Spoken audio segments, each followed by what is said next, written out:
Sunday night. Let's go. Let's keep this. I know we say this, but these nights kill me. It's like 2 a.m. a lot of these nights. So let's just do it. All right.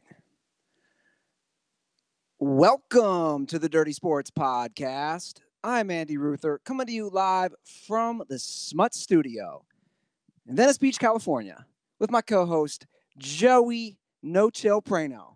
Good evening, Andy. Sunday evening, we're back. That's right. We should have gotten this going earlier. This game was a blowout, huh? Your former Cincinnati Bengals just took a whooping. What do they have to do to get rid of Marvin Lewis at this point, honestly? Did you see the stat that they put up? How many? Did you see the stat? No. Hold on. Let me just look. My voice is already cracking. Yeah, you're already back to Cincinnati, Andy. Well, no, it's because Hold my chili. We got to talk about something here. As someone from Cincinnati, it's embarrassed. Like, I'm embarrassed to be from Cincinnati when I see this guy. And then Collinsworth, who I usually defended him, but we'll get to that in a minute. They showed the stat. Collinsworth was on fire tonight. Somebody needs to tell Chris Collinsworth that 97% of the quarterbacks in the history of the NFL started at shortstop and were the number one pitcher on their high school baseball team. He was on a full Mahomes slurp tonight and a full Marvin Lewis defensing tonight. Well, That's what he was doing. Well, let me get to the numbers. They showed the stat. Entering tonight's game, Marvin Lewis is 10-23 in primetime games. The worst with whatever minimum requirement games. And then I love this one. Entering tonight, he was 0-7 on Sunday Night Football, which now he's 0-8. He can't win when it matters. But the thing that's weird about the Marvin Lewis, the whole team primetime stat, the Andy Dalton prime, like, this isn't the playoffs. This isn't like, what does the time of day have to do with it? What's happening in Cincinnati? Do they have weird lights there? Like, I joked, does Andy Dalton have night blindness? Like, because a lot of times the primetime games, they schedule them and you think it's going to be a good game, but then it's not. You know what I mean? Yeah. Like, half the time it's like, oh, Bengals, Ravens, and then you get to week 12 and they're, 4-8 each. It's like, dude, it's 100% on the coach. Yeah. But, like, what is it about the prime time? Just like that there's national attention? There's national attention. I think, obviously, I don't know how different it is as far as with TV timeouts and all those things when you're actually playing the game. But, dude, like that pick six he threw. But they scored 45 points. How many? They could have scored more. Yeah, they could have scored 70. Yeah. How many points do you have to give up blatantly with a defensive coach as your head coach before you go like, hey, I got to go downstairs and find out what the fuck is happening down there? Collinsworth did what he did tonight is what angers me. I get half. He went full Cincy boy. No, but that's what he did. But half of what he said is true, and the other half, this is what I always say to. I don't know how many times I'm going to say it to every Cincinnati Bengals fan, like our buddy Justin Wood. Remember just a couple weeks ago, texting me, "This is our year." I literally said, "If the Bengals win a playoff game, I'll let you come on Dirty Sports." Like. It wasn't like I'll let you, but because He was saying, "Can I come on?" I said no, because you're coming on to slurp a team. I know this. I mean, they got whooped with an H in there. Whooped. But Collinsworth does what all these idiots in Cincinnati do. They say, well, before Marvin got here, they didn't have a winning season for 15 years. Of course, he took them from the laughingstock of the NFL to a consistently competitive playoff team. But he hasn't taken them to the next level. And this argument of who are we going to get better, I don't know. I didn't think it's the same thing with the Browns. It's like, we haven't had 2 wins before November in how long? It's like, just because you were super bad doesn't mean being mediocre is some sort of like incredible, achievement. Maybe set the bar a little higher. Yeah. Maybe try something. Hell, out here, when the Rams hired Sean McVay, I was like, who? This is LA. We need a bit. You can probably go back on this podcast. I'm saying they need a sexy name. They need. I guarantee I said Gruden. You probably might have too. I guarantee I was like, I want a bigger name. Look now how it worked. They took a chance on a young coach. Look at that Rams team. End of story. That's all I'm going to say about the Bengals. They will never win a playoff game with Marvin Lewis. And they'll never win because I'm going to use your term. That fucking boob of an owner. The Bengals owner, Mike Brown, is the biggest But this boob. game today is just this is exactly what I've been saying. They're just not that good. Like in terms of, I bet you they win 9 games. Even in terms of, they're like mediocre good. Yeah, but even in like, that's the crazy thing with the NFL this year is there's gonna be teams that win games by default that aren't that good, and Bengals are a great example of that. And I mean, they played essentially what everybody can consider a Super Bowl contender. They got raped on national television. They got destroyed. That was disgusting. I'm not even sure you can say rape on podcasts anymore these days, but they got raped. There was no consent. They got it given to them. Yeah. That was, I mean. And there was no consent, and then. Let's just stay in Ohio while we're here. Can we just stay in Ohio? Can we just go for it? I mean, we're doing it, right? We're running through these games. We always start Sunday night off. Go for it. I said it last week. I'm going to say it again. This ends the Browns are good talk, right? Last week I put the coffin in the ground. This week we're double checking that the coffin is closed. I've maybe started throwing on some dirt. Like, the Bucks aren't good. Jameis Winston, I text you every week, is bad. Jameis Winston's bad. He's like multiple fumbles, picks. Like, that was a bad game today. Okay. And the Browns lost it in overtime again. After they had to come back from being down 2 touchdowns. Yeah. Again. I mean, how many years am I going to say this in a row? Hugh Jackson has got to go. That's a penalty game again. That's a sloppy game again. That's a turning the ball over game again. That's coaching, man. Yeah, it's all coaching. 100% agree. Marvin Lewis, you got to go. Hugh Jackson, you got to go. I know 2 white guys saying this makes us look racist because they're black coaches. They got to go. I mean, while we're here in the AFC North, Mike Tomlin, like, the AFC North is like the fucking Underground Railroad.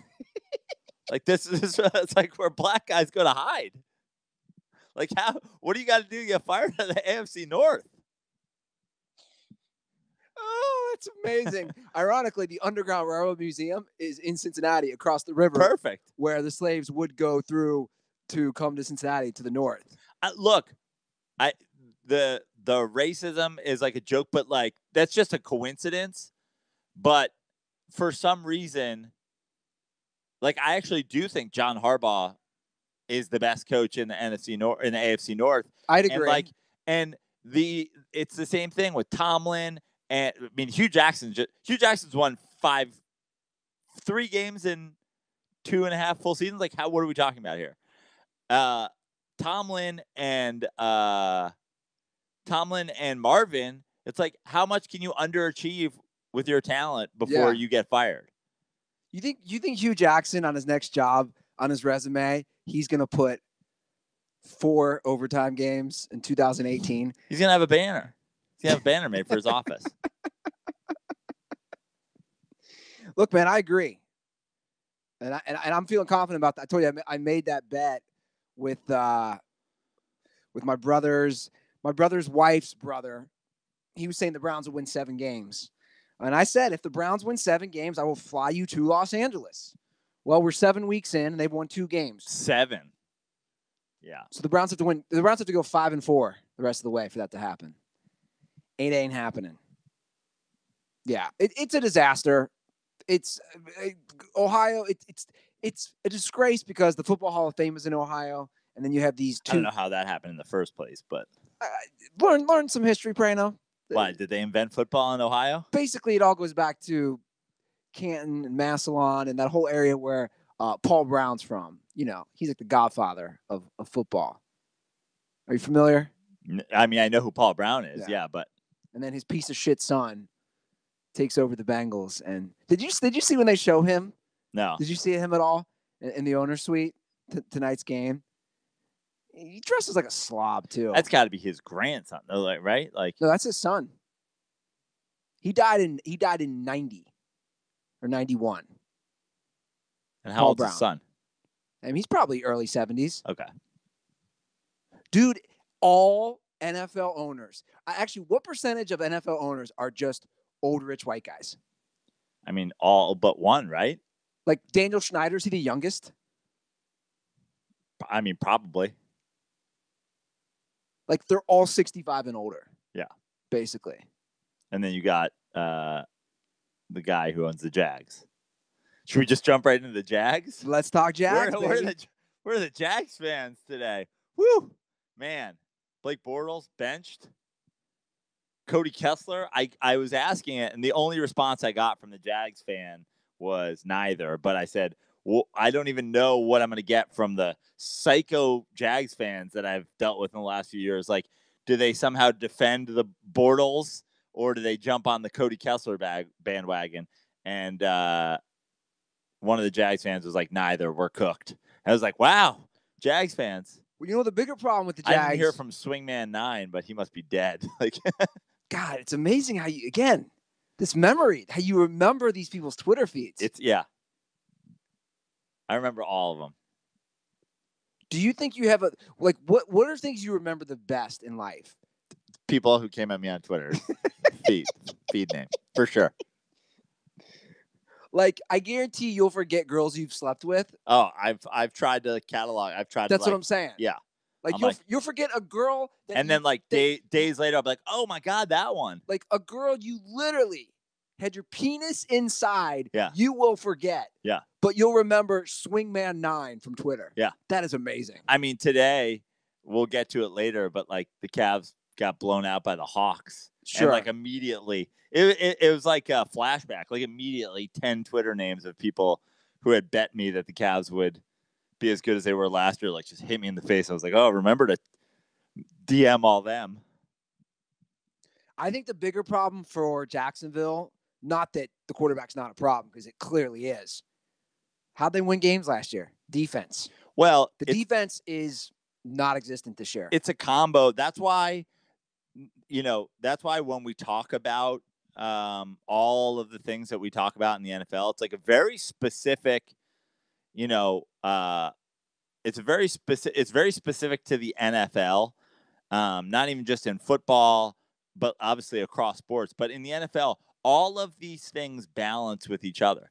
Fournette's out. Suddenly they can't just grind the ball out where Blake Bortles doesn't have to do anything. He can just hand off the ball to a guy who's going to slowly bruise your way down the field. Your defense rests. He's going to kill the clock. Yeah. So now defense is resting less, more pressure on Bortles, more of them coming at him, the fumbles. That's why all of these things go together. It's like when I was talking about, we obviously talk about quarterbacks so much, and like Russell and Cam and all these guys. It's like, oh, suddenly their defense isn't the best in the football and they don't have the best running game and this guy's not as good. Yeah, that's how that happens. Like when you can just hand the ball off, your defense gets to rest. When you can just hand the ball off, it opens up play action. It opens up the little dump off in the flat. It opens up the tight end. Like all of this stuff all works together. Offense, defense, the whole thing. And they're without Fournette and more on Bortles. What you want to avoid at all costs is having more on Bortles' shoulders. And then your defense is restless, and the defense has been worse. I'm putting it mostly on the defense, personally. I mean, you can't be giving up 20 points. You can't get in a 20-0 hole at home to Houston. But again, it's the whole. They gave up 40 points. They gave up 41 points last week to Dallas. Right. 41 to Dallas. But again, these things all go together. Like the short field. It's the bend don't break is a lot easier when the other team's starting with the ball deep. When the other team's starting with the ball in midfield, bend don't break's a lot harder. field goals, touchdowns, one long play. You're right. Their defense is not nearly what it was last year. But all these things work together. Fournette being out is, I think, a huge part of it. And Blake Bortles has never been good. And was hidden last year because their defense was so good. And Fournette was so good. I mean, I think people might even forget how close they were to going to the Super Bowl. Yeah. Like, they're just a few plays away from going to the Super Bowl last year. That's how good that defense was. And this year, they're just... But what happened? Well, their quarterback couldn't come back and win them a game. And, sack fumble. Fumbled twice today. Got yanked. Yeah. It's not good. Just move, by the way. Stop with the cock tease, the toying with. Just move to London already. But, there's not even real talk of it, right? I feel like there's not, but I want to bring that back. Yeah. But, why London? Why are we bringing London into this? I know that because we always play a game in London. It's inevitable. There was a game today in London. There's a game next week in London. It's inevitable. Did you watch any of today's game? No. I saw the last few minutes. I got up I basically got up at 9, so I saw the end of that game. Okay, so I watched half of the third quarter and the fourth quarter. I got up at 8 or something. Yeah. I love when they love when they go to the crowd in London. Yeah. I was still in the lazy, I don't feel like doing social media mode. But I was going to pause my TV and just take a screenshot because they'll show the crowd and there'll be a section of English fans wearing 10 different teams' jerseys. Yeah. That's the move. You just wear a jersey of your team. Yeah. It's like a Super Bowl party. Yeah. Which I hate. In Wembley Stadium. Yeah. Which is kind of wild. Which is weird because they have so many games that come through. You would think that you just go to one of a team that you sort of care about and can root for. If I was in London as a Giants fan, I would just go to a game that an NFC East team was playing in and cheer for the other team. Sure. Right? Yeah. But it was a good game though. Yeah. And a couple things. One, the Chargers are now 5-2. I mean, they've won 4 in a row. I think they started 1-2. Yeah. They're winning games. They're not the most impressive team, but they're doing what they have to do to win. So that's a team I wouldn't want to face in the playoffs per se in the AFC. But obviously they're going to have a tough time to win that division with the Chiefs.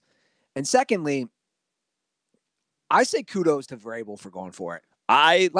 There's balls. Now, I didn't like the play call. I mean, forget because the ball was moved up to half yard. Forget running.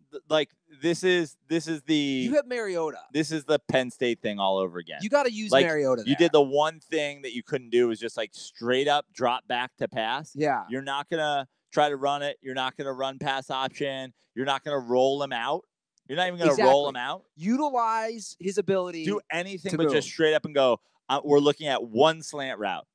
And then he's going to throw the ball to that slant route. I love them going for it too, because you're in London. You've already had one of these big wins this year because of this.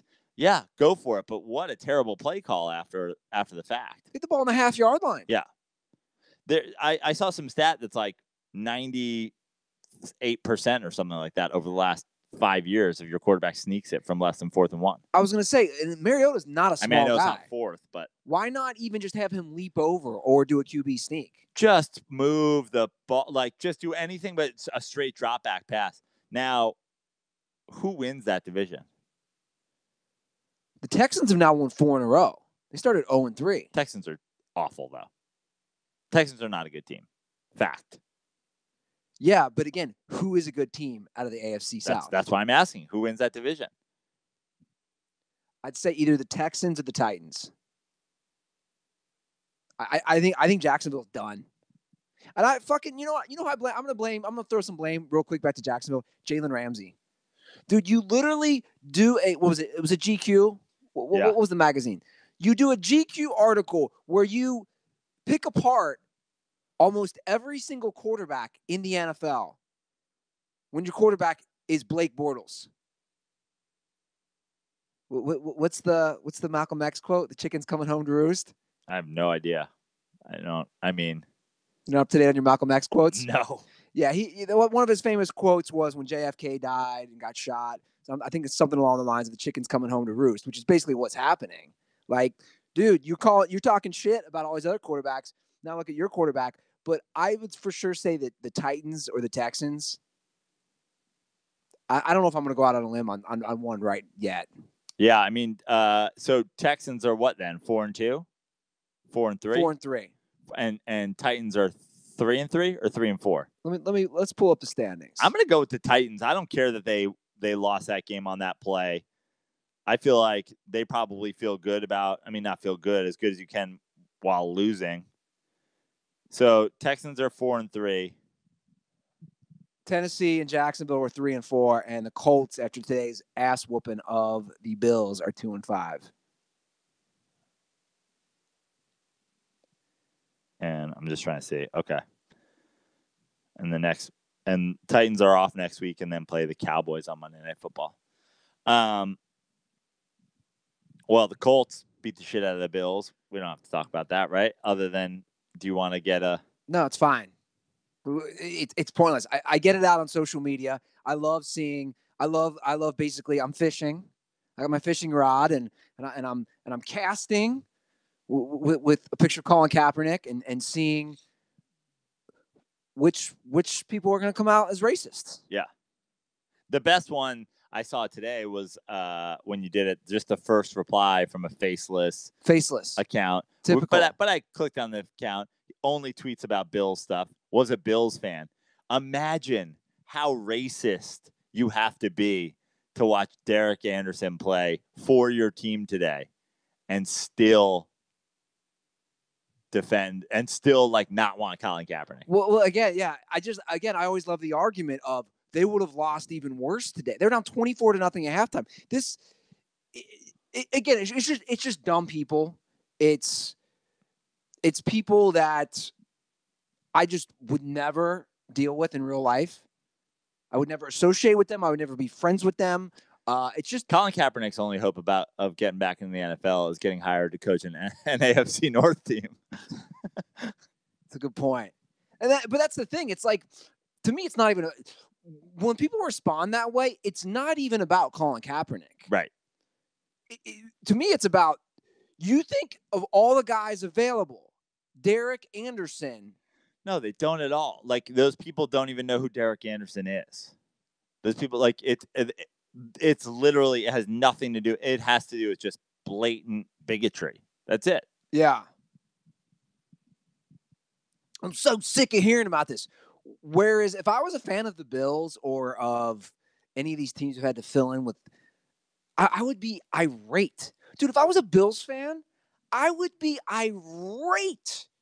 Not at somebody tweeting about Kaepernick. I'd be irate that our quarterback was Derek Anderson, that we shipped out A.J. McCarron and said, oh, we'll be fine with a rookie from Wyoming and fucking Peterman from Seinfeld. Yeah, we'll be fine with those guys. And by the way, if I know everybody's talking about Teddy Bridgewater, right? The whole seems like every time there's a quarterback thing, should have gotten Bridgewater. Can we talk about the fact, if you're the Jacksonville Jaguars, how are you not making a call up the fucking freeway down the freeway, I should say, about Ryan Fitzpatrick? Ryan Fitzpatrick's just going to sit behind the L Eater, sit behind Black Bobby Boucher, setting NFL records in his first 3 games. You're going to truck out Derek Anderson and Cody Kessler. Yeah. How quickly would Ryan Fitzpatrick pick up the Jacksonville Jaguars offense and make them significantly better? We'd agree there. I know. It's funny that you bring up Bridgewater because I do want to talk about this. The way the Saints are utilizing who's the white guy, number 7? Yeah, I forget his name too, but how are we forgetting this guy's name? But they're not the only team that's doing this with. Well, obviously they played a team that's doing the same thing. They played Baltimore, who's doing the same thing with Lamar Jackson. But, right. That was a great game. Yeah. And Justin Tucker misses his first extra point ever. I mean, the look on his face. Also, it was some sort of freak wind situation. What happened there? I've never seen anything like it. Ball took a hard right turn at the end. Taysom Hill, that's the guy. Yeah. You know how old he is? Did you hear that? He's 28, I think they said, because he's Mormon. He went to BYU. Classic. He did a mission. Yeah. He's kind of a beast, though. Yeah. I kind of like watching him play. That was a great game. I missed that. You know, I missed that. All you Brees guys out there. I said, Brees is outside the bubble. But this actually, I missed it. I missed the game, but it also reinforces my point and also your point about Brees. Brees' numbers. Good. What was your line that you said about Brees in the Superdome versus out the Superdome? I don't remember. What did I say? I black out during these shows, right? You said this, which is a great point. He's superhuman when he plays the Mercedes-Benz Superdome. Yeah. When he's outside it, he's human. Like today, good numbers, not great. Again, these are good numbers. 22 of 30 for 212 yards and 2 touchdowns. Yeah. And if you look at his playoff games outside the dome, that's what they always look like. Where you can say, hey, he played a good game. You can't blame Brees. But the difference is, the thing about Brees and the thing about talking about him as like the greatest of all time is we're only talking about him as the greatest of all time because of the gaudy passing numbers. Yes. Which he only puts up in the dome. And again, he went against arguably the best defense in the NFL. But that's kind of my point is. I mean, he puts it up whenever he's in a situation like that, that's a great game. Great. 200 yards, 2 touchdowns. But we're not talking about Brees as the greatest of all time with 7 playoff wins, 1 Super Bowl. If every day he goes out on Sunday, he's throwing for 212 yards and 2 touchdowns. We're not. Yeah. And that's just the point that we were trying to make. And I think today signified exactly that point. I was having this conversation the other night again because it was funny. Somebody brought up Jordan versus LeBron at a thing, and then I just started serving LeBron facts, and like the party basically was just like, okay, this got too serious. Like, but then somebody threw in at the end, like, so how about greatest quarterback of all time? And I went with I listed the top 5, and I said, Brees is outside of that. And I said, again, I'm not sure you want your quarterback to lead the league in passing. Yeah. I'm not sure you do. I mean, and I brought up the other day, which I haven't said on, is like, look at, nowadays with Goff and Mahomes, like I think it's changing. And I also think that the window of those quarterbacks is going to be shorter. But I mean, look at the difference between Brady, like game manager Brady, and 400 yards, all the passing ever Brady. Like the dude won 3 real quick when he was fucking 150 yards a game Brady. Since then, in the last 15 years, he got 2 more as all the passing yards Brady. Yeah, but I could come back and say how loaded were some of those early defenses. Yeah, precisely. So you're agreeing? Yeah, of course. So you didn't have to throw the ball. Right. You don't have to throw, but also, I mean, they weren't Hall of Famers. But also, they weren't paying him $20 million, right? That's how you load up on defense. That's how you load up at other positions. That's what's happening to the Chiefs. That's what's happening to the Rams. That's what's happening to all over football. However, Patrick Mahomes, he's going to lead the AFC in passing yards. Yeah. And touchdown passes. Yep. At this rate. So in a way that also debunks your theory. Right. But also, same thing Tug was mentioned. Tug and I were talking about the difference is now the young quarterbacks on the rookie deals in scheme-heavy systems. I think we need to give Andy Reid some credit. I'm saying it. You like to shit on him a lot. Dude, he made a gutsy call to get rid of Alex Smith. Patrick Mahomes, I'm not taking anything away from Patrick Mahomes' ability. Let me hold on. But to me, Andy Reid is the perfect coach to that type of player. But that wasn't even a gutsy call. That's not a gutsy call. Anybody that knows what they're doing knew that Alex Smith had a ceiling. And honestly, that's why I laugh when people try to get into conversations with me about quarterback play and who's good and who's great. You start talking about passer rating and you start talking about whatever. It's like Alex Smith led the league in passer rating. What's gutsy about giving him up? When it's not gutsy to give him up when you know the next guy's better. And why is he better? Because it's easy to lead the league in passer rating when you're a fucking check down king. And what did I say was going to happen to the Redskins? The Redskins were going to be better than they were the last few years with Kirk Cousins because now they got a guy on a team that's not that good, that's not going to take chances, and they're going to play. They're going to stay within the lanes, and they're really going to drive the speed limit, and they're in a bad division, and now they're 4-2. And what are the Redskins' chances of winning a single playoff game? 0. Because Alex Smith then faces better competition, and they're not good enough, and he's not good enough, and they fucking lose. The same way they always did everywhere that Alex Smith has ever been. Okay, let's talk NFC East then. You're already bringing it up. Redskins beat the Cowboys. Cowboys missed a last-second field goal. I missed that game. Fucking Cowboys let me down. Although I do love seeing when they go to the press box or the owner's suite and seeing that. Is there a douchier family in the NFL? Then who? The Jones family? The whole Jerry Jones and all his grandkids and like they're you know what they are? They're like the preppy rich white kids that are racist in like an 80s movie. Yeah. Aren't they? Yeah. Like that's exactly how they look. Just rich Texas trash. That play lacrosse. Yeah. Like they're everything you hate about that type of person. So the Redskins win. One, we haven't talked about him yet. Adrian Peterson's having a year, especially for an age, for how old he is. He's playing good. Their defense is playing all right. Who do you think who wins that division? Because the Eagles are struggling. Eagles are struggling, but what? The Redskins are 4-2 and the Eagles are 3-4. They lost 3 games all last year combined. Yeah. No, I get it. I've said that as well about the Eagles. Like the Eagles aren't the Eagles weren't as good as their record last year. They weren't as good, but they still won the Super Bowl. That's something you can't take away from them. But of course, they're going to come back down to earth. I think it's going to be close. It's going to be the Redskins or the Eagles. Okay. It's not going to be the Cowboys. It's obviously not going to be the Giants. I want to keep saying the Eagles win that division. I said it from the beginning. Redskins would be in the mix because the division isn't great, and they're just going to, again, Alex Smith, drive the speed limit. Like, if you want to know, and there's probably Redskins fans that are like, whoa, what's your fucking problem with Alex Smith? By the way, welcome to being the latest people to be conned by Alex Smith. How good is Alex Smith? Look at the difference.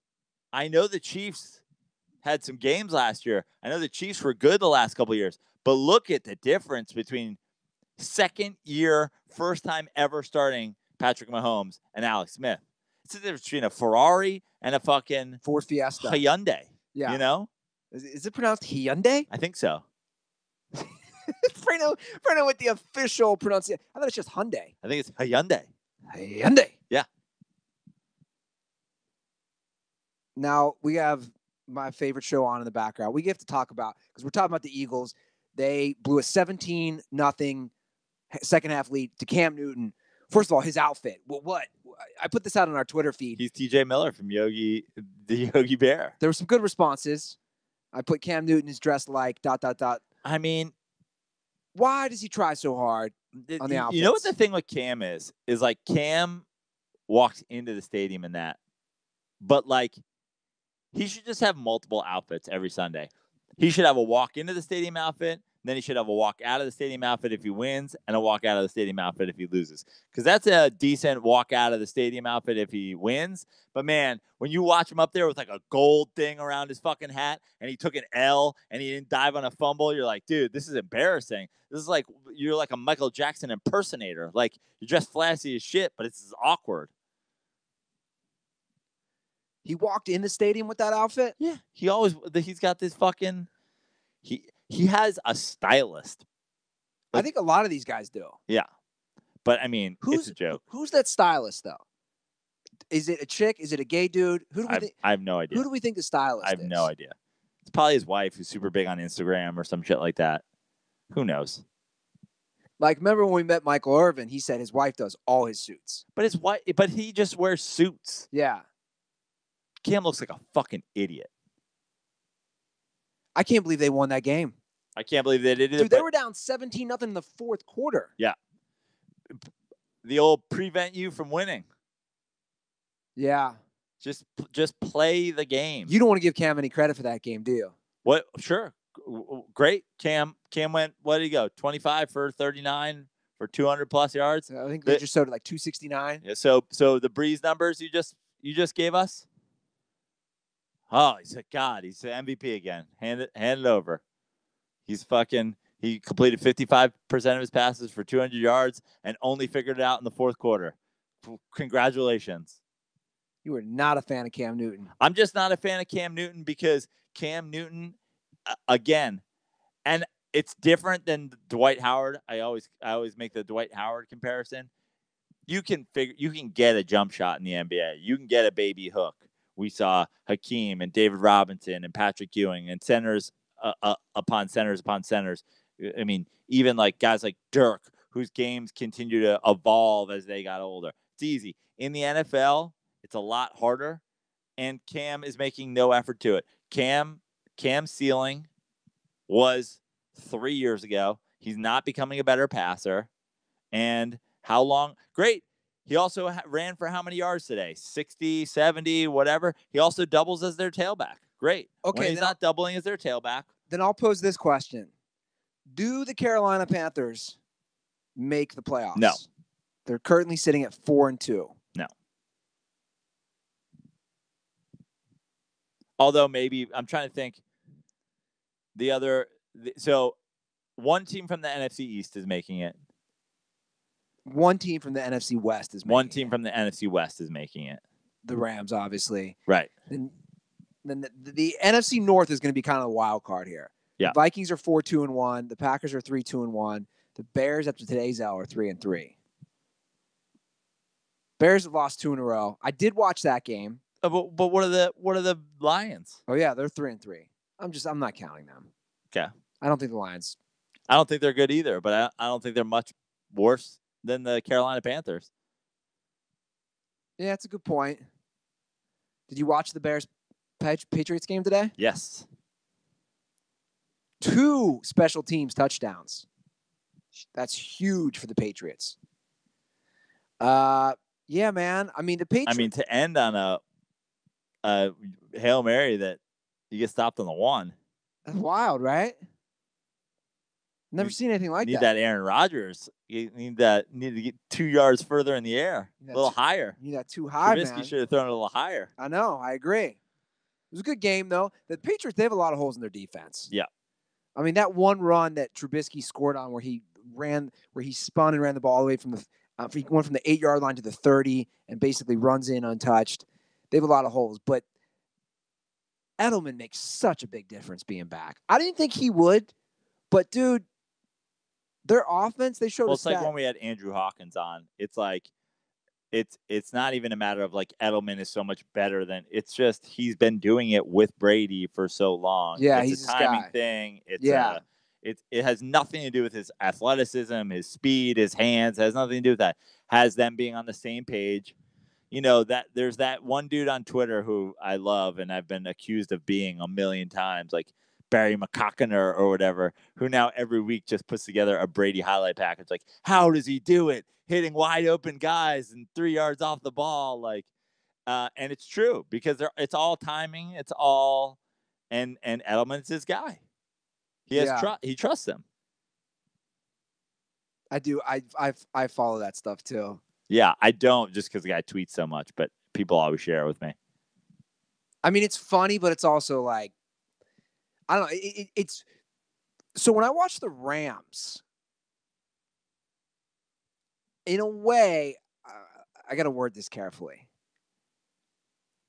I can see Goff and Brady. Basically, he's got a lot of time, is my point, to throw. I'm trying to say some sort of similarity. Obviously, I am not calling for the record Jared Goff, Tom Brady. Way better at his age, right?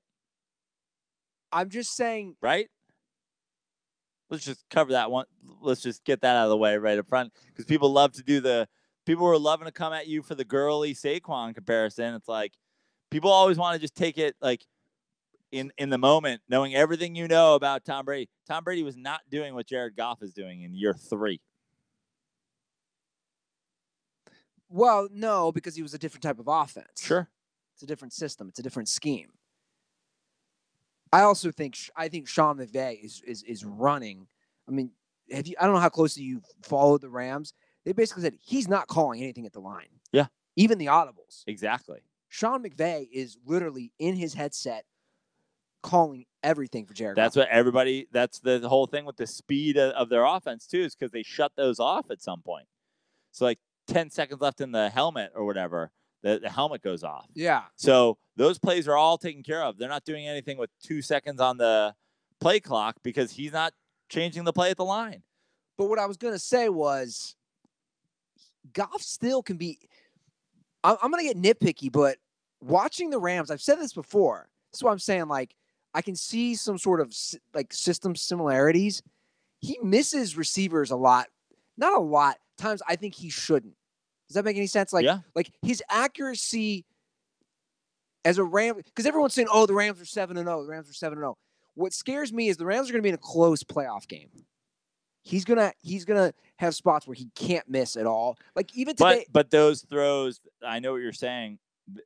I'm sure McVay's saying, put it someplace where your guy gets it or no one gets it. Don't turn the ball over. We're going to have plenty of big play potential. We're going to have plenty of plays where we scheme it up and some slot guys on a linebacker. All you're going to have to do is hit him in stride and it's going to be a touchdown. If your best option is a guy who's pretty covered and that's the throw you're going to have to make it, but don't put it anywhere where they can get it. And when you do that, you throw the ball, but you essentially throw it away. Yeah. Do the Rams lose? Ever? Yeah. They for sure lose this year. Yeah. How many games did they lose? I'll say 2. 2? I like 2. I mean, they play the Packers. They play the Chiefs. I'm not saying the Packers are like a matchup, but the Chiefs will be a fun one. You know where the Chiefs one's at? It's here on Monday night. It's Mexico City. Oh, is it? Yeah. Fuck. I was going to say we should go to that one. I totally wanted to go. Let's just go to Mexico City. By the way, that's bullshit to me. That kind of pisses me off. Why? The NFL, they gave away one of the Rams' home games to fucking Mexico City. No one goes to the Rams' home games, so that's probably a factor. But everyone knew how good they were going to be. They won 11 games last year. So win one in Mexico. What's the score of that game going to be? I don't know. 45-42? Can we go to Mexico City for that game? Yo, fool. I'm serious. Flights to Mexico City are cheap. How much could tickets be? Yeah, so is getting murdered. That comes for free. No, come on. I'm going to go. I want to go to that game. I watch a lot of shit about, like, I love, like, those drug documentaries and, like, stuff on Netflix. I don't trust Mexico at all. Dude, Mexico City's like Brooklyn. Mexico City is not like Brooklyn. Literally, my girlfriend was in Mexico City a couple months ago and was going to, like, fucking cafes and, like, tapas bars. Mexico City is not like Brooklyn. It ain't fucking, Tijuana or, what's the one that's like across from El Paso? Juarez. Yeah. This is Mexico City. It's not a border town. You used to go to Juarez? Walt. Why? Because, dude, I love when Walt divulges these nuggets. Last time I was home, because he was stationed in El Paso for a minute. And he goes, yeah, we used to always go. I love his, like, stuff where he doesn't fully get into stories. It's like, Dad, you weren't up to some good things. Like, yeah, me and the military guys, we'd go across the border to Juarez. Thinking like, yeah, for what, Pops? Yeah, hookers. I didn't say that. Yeah, I did. I'm not accusing Walt of getting hookers. I am. Unbelievable. What if he hears this, Joe? Well, he has a hearing problem, so he probably won't. I mean, the combination of a hearing problem and absolutely no idea how to listen to podcasts. What is somebody going to do? Mail him a transcript? It's a good point. Got a letter from Andy. Who does a better job of Monday Night Football, my dad or Booger McFarland in the crane? I mean, the crane. This Booger McFarland in, like, the fucking crane. Why do they do that to the poor guy? Dude, they're blocking seats now? Have you heard about the complaints recently? Yeah, because he's, like, so high up. He's so high up. Like, if you're sitting in the first couple rows. You're just seeing Booger in his little fucking Booger crane? Yeah. Is that Monday Night Football crew? Real quick, and then we'll get back to games. I'd argue that's one of the worst assembled crews. Yeah, I agree. in like the history of broadcasting. Well, it's also like I know Witten's taking a lot of shit, and I don't love Witten yet, but like he's new. He's brand new. And then they shove him they shove him in a fucking cheddar dick sandwich. Joe Tessitore. Yeah, don't reinvent the wheel. Why? Like everybody's the wild card in this thing. Joe Tessitore, booger.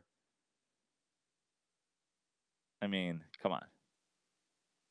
I wonder whose idea it was. Let's put a crane. Somebody really stupid that has hopefully since been fired. It'll be so innovative. Why is that? Why is he even down there? I don't know. That's what I'm saying. Doesn't make any sense. I can't think of a worse crew. I mean, we followed Monday Night Football. Who was a crew at one point? Who was with Boomer Esiason? Was Deerdorf? I don't remember. Al Michaels. I know people hated Dennis Miller. I loved Dennis Miller. I loved Miller, too. I know people hated Kornheiser. Yeah. I loved Kornheiser. I didn't mind him either. I don't know if Boomer's... Deerdorf's like my heyday. It was like Deerdorf, Al Michaels, and there was a third guy with them, wasn't there? Was it Frank Gifford? Yeah. I got to look this up. Like, who have been the crews? No, hold on. Let me get this. This has got to be on Wikipedia, right? All right, Monday Night Football crews. Let's pull this up. I think this for sure has to be the worst one in my memory. Yeah. All right, we got. Come on, Wikipedia. Do you? I don't care about the games. Give me the commentators. My boy OJ used to be on it. Oh yeah. Bring the juice back. Joe Theismann? Yeah. For a minute? Yep. Mike Tirico, Ron Jaworski. How do you say Jaworski. it? Yeah, he took a lot of shit. Who, Jaworski? Yeah. Oh, remember when Lisa Guerrero was the sideline reporter? Yeah. The sideline reporter is one thing, but... Eric Dickerson? Yeah. I mean, you're not even naming people that are even in contention with this crew. Well, first of all, the way they label this is I know, it looks like a fucking it looks like a Bresler chart. That is a great inside joke. Deep reference. Shout out to our boy. Okay. Yeah, Al Michaels did it for a long time. He did it with Deerdorf. I don't even know how to read this thing, Prano. It's a timeline. Yeah, I know, but look, they're spacing it out. He did it with Deerdorf for the longest time. And then Boomer was also on that crew. Fuck this. I was going to say, can we give up on you reading charts? I can't read charts. However, bring back the juice. That's all I'll say. Bring back the juice. Okay, moving through some of these games. Detroit beat Miami. I missed that one. I have nothing to say. Miami's not good. Yeah. Detroit's not very good either. Minnesota beat New York. I mean, I know Detroit's only 3-3, so they're not out of it yet. But like, if I'm Matt Stafford, I'm starting a free Matt Stafford campaign soon, right? I know they're 3-3, but like it's gonna be a tough division for them. And the Detroit Lions have never put anything around. Like, send Matt Stafford to Jacksonville. Not with that contract. Did you watch any of the Minnesota-New York game? Yeah, a little bit. And I didn't watch much. For the most part, Minnesota dominated from start to finish. Thielen, another 100-yard game, another touchdown. The Jets aren't good. I've said that. Are you sold on any of these quarterbacks yet? I mean, we go back to the Saquon thing, but like, who's the quarterback you're sold on? Everybody was sold on Darnold after fucking 2 weeks. Every time there's a win, it's sold. And then this week. Well, here's what I would say. You sold on Mayfield? 100% sold on Mayfield? No, I was just going to say this about Baker Mayfield. I think Baker Mayfield might have the most potential at this point, but that potential is completely eliminated because he plays for the Cleveland Browns. Does that make any sense? Like, yeah. You're kind of a product of your circumstance. Yeah, absolutely. And your circumstance is You play for the Browns. Even Darnold, who plays for a dog shit franchise like the Jets, I would say Darnold is in a better 17 for 42, 206, a touchdown and 3 picks. Who's that? Darnold. That's awful. I'd say he's still in a better. I'd rather be playing for the Jets. 33% of his passes, just 35% of his passes with 3 picks and 206 yards in a blowout. We're sold. A 34.4 quarterback rating, 3 sacks. We're sold? No, I'm not. I'm not sold on him. Josh Rosen. But from week to week, all it takes is one good game for them to go like, Giants should have taken a fucking running, should have taken a quarterback. Yeah, but who cares? But I'm saying, look, my point is here's what I'm trying to say, Andy, is we do a great podcast. We do a great sports show. Stop being a fucking talking head cheddar dick. Stop being a fan that listens to them. Yeah, I agree about that. But the sad thing is, people listen to fucking Skip Bayless. They give a shit about his opinion. Stephen A. Smith. You went hot take on the running backs last week, and people came at you because people only know what they see this week and what they see an analyst who's probably a fucking idiot says. Shout out to our boy Preston at PG Grimes 5 who sent this, Andy.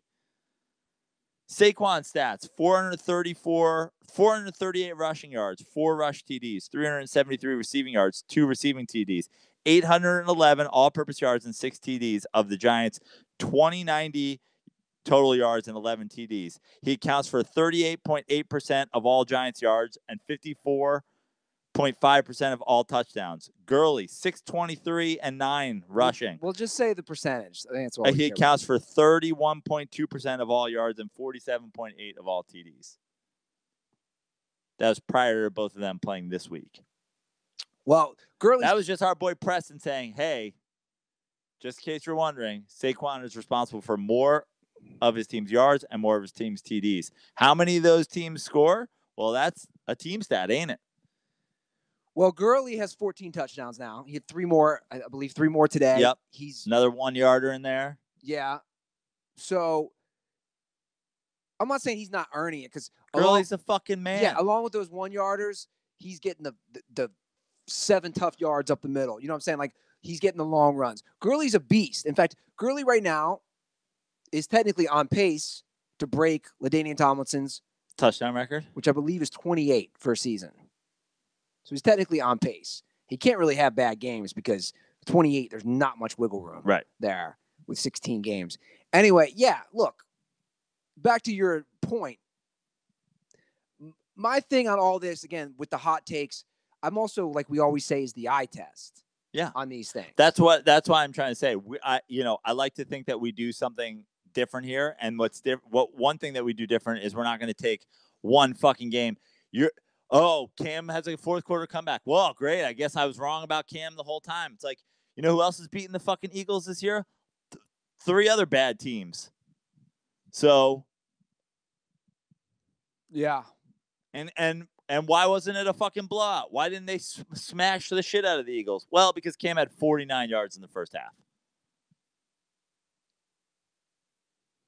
I put that loss more on the Eagles, to be honest. Yeah. I'm not trying to take anything away from a comeback, but I put it more on when you're up 17-0 in the 4th quarter. The Eagles they don't have a running game. You got to remember. Yeah. You remember last year they had Blunt and how do you pronounce his name? Ajayi. Dude, those are backs that can eat up the clock. Yeah.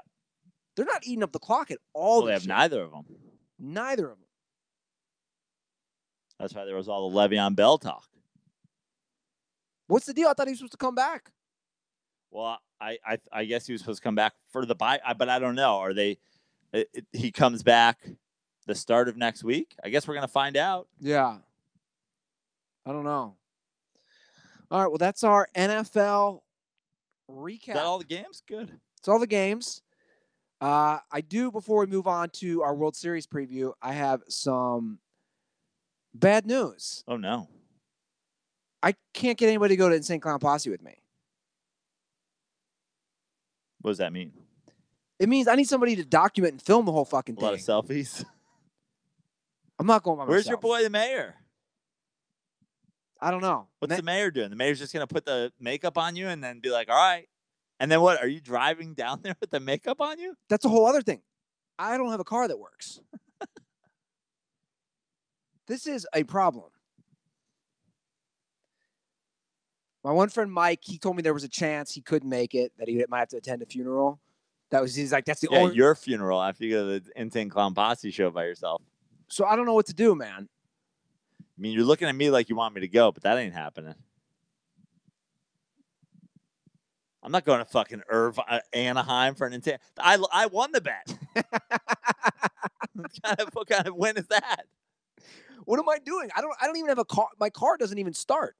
Trevor, where are you, Trev? Put out the Trevor signal.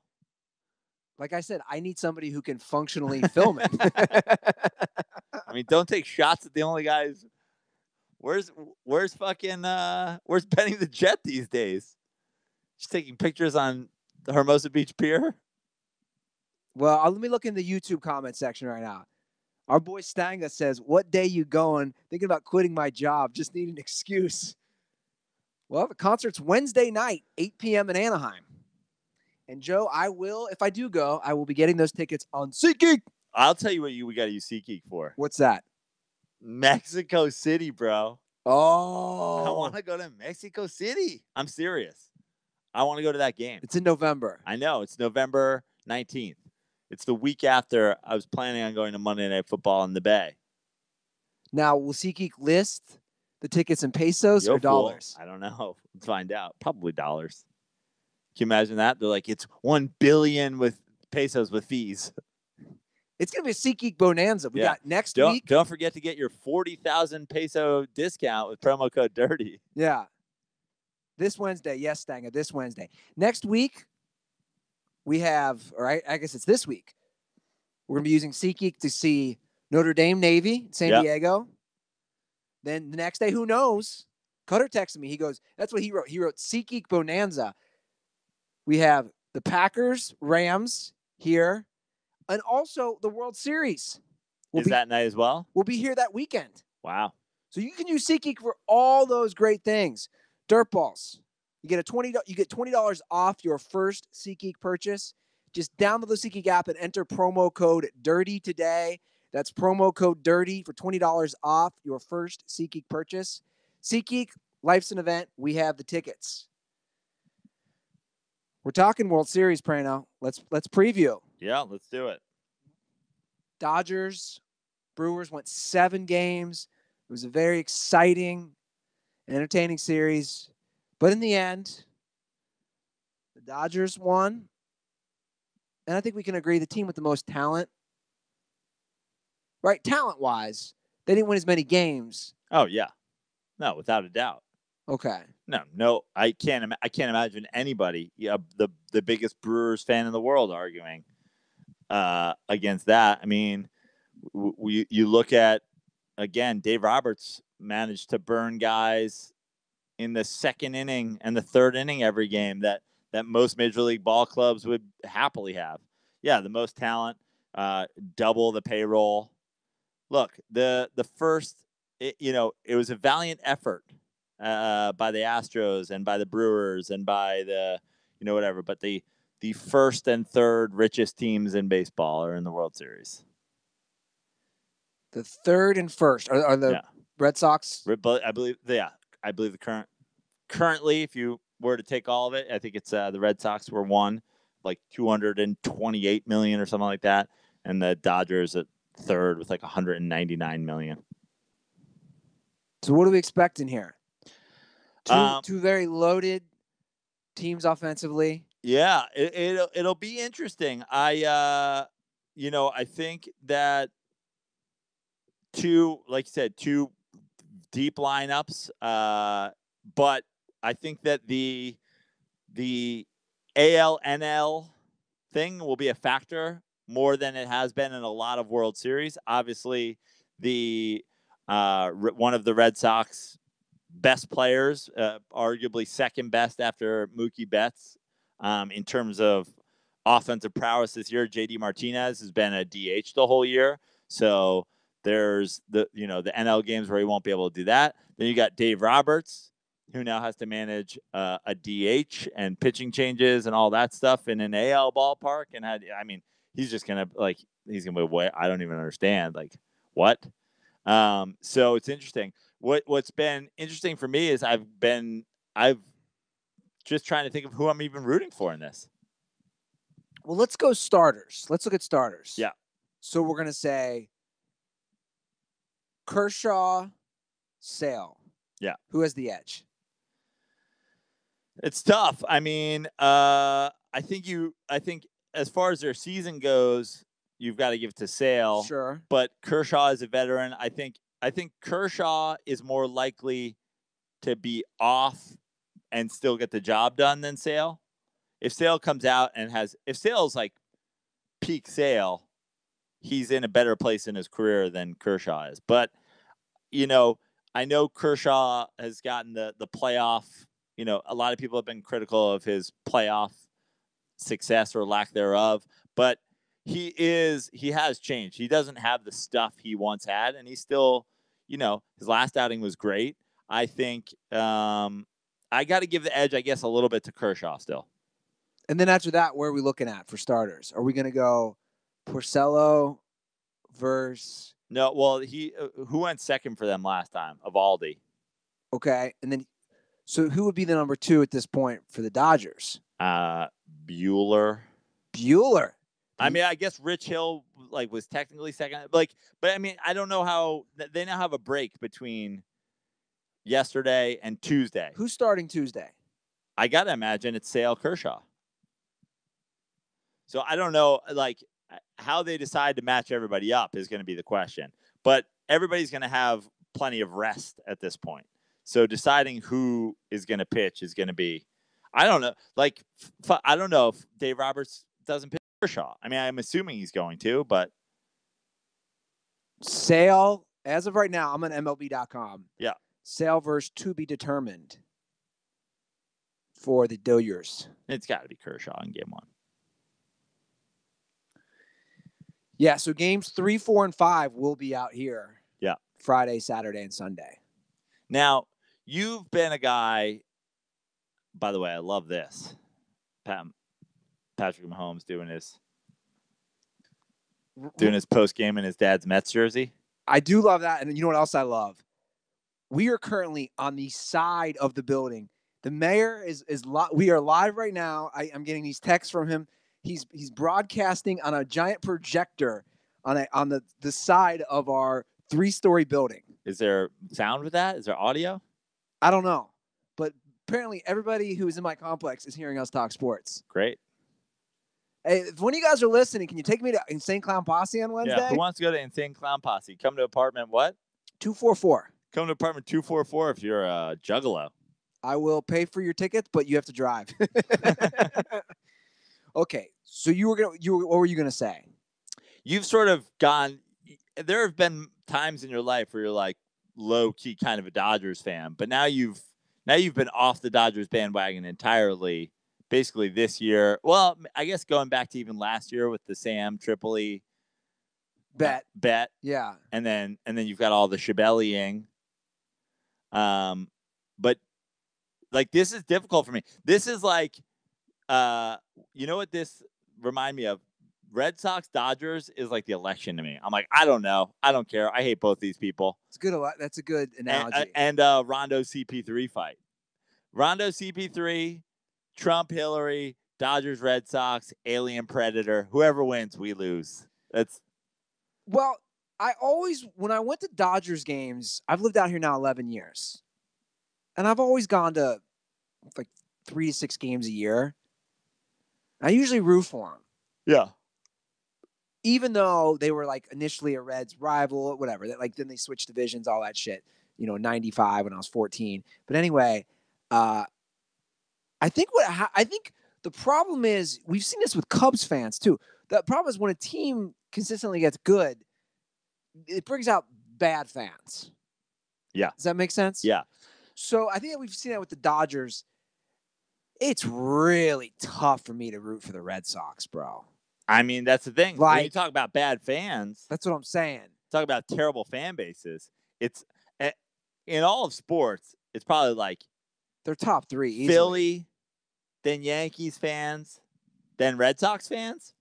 Because Red Sox fans are usually Pats fans, they're usually Celtics fans. But see, yeah, you're an East Coast guy, so you have a better feel for that, and I don't. From social media, I mean, Boston fans. That's what I'm saying. But also, what about the racism, the throwing beers at people, the calling CC Sabathia the N-word? Like, yeah. I mean, they're racist. They trash. You know. Exactly.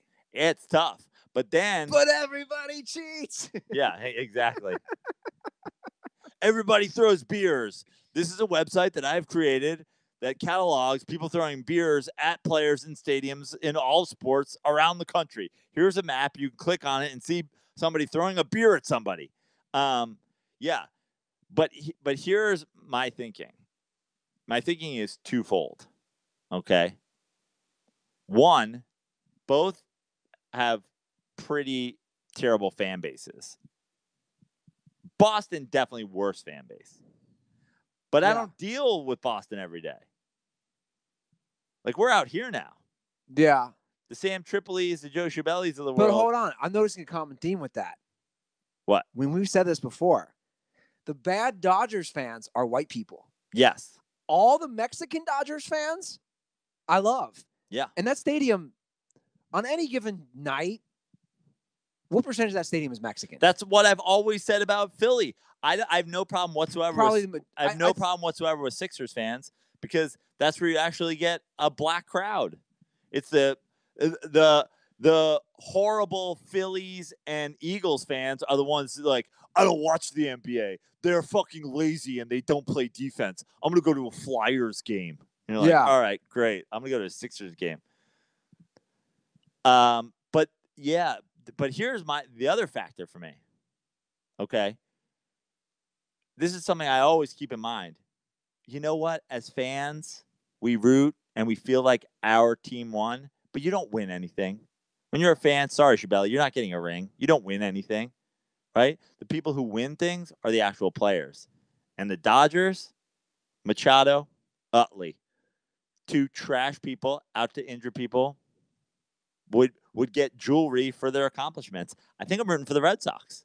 Ooh. And I hate Boston. Ooh. I was actively rooting against Boston. But you know what? Mookie Betts is great. JD Martinez is great. JBJ. I like a lot of guys on their team. I don't even mind Sale until I heard he had a belly button ring, which is now, I think, been debunked. He was trolling. Yeah. The only guy I really like aggressively dislike on their team is fucking Kimbrel with that stupid cheddar dick fucking arm thing and his ginger fucking beard. Grow up, you child. The Dodgers have not won a World Series since '88. Yep. First of all, I'm. And then also what we have to deal with out here is if they win, people coming out of the woodwork, the parade, and somebody fucking suddenly there's gonna be Dodger flags. LA is such a fair weather based. And you know what else? You know what else? Dodgers fans, Kobe stans. I mean, talk about some of the worst people on the internet. The Kobe stan. I mean, you're really. I'm making some points. How this is tough. I'm telling you, it's tough. We're talking about. What about an earthquake? We're talking about Chase Utley and Manny Machado, who have tried to go out of their way to injure people. Okay. Dave Roberts, just utter fucking douchebaggery. Sam Tripoli, Schiavelli. But we like Sam as a person, and we like Schiavelli as people. I mean, yeah, they're fine people. They're awful sports fans. They're awful homers. I think you just want to be. I think for you personally, you've been so critical of Dave Roberts. You ultimately do not want to see him win a World Series. No, because in a way, if it was that proves that you were somewhat wrong about him.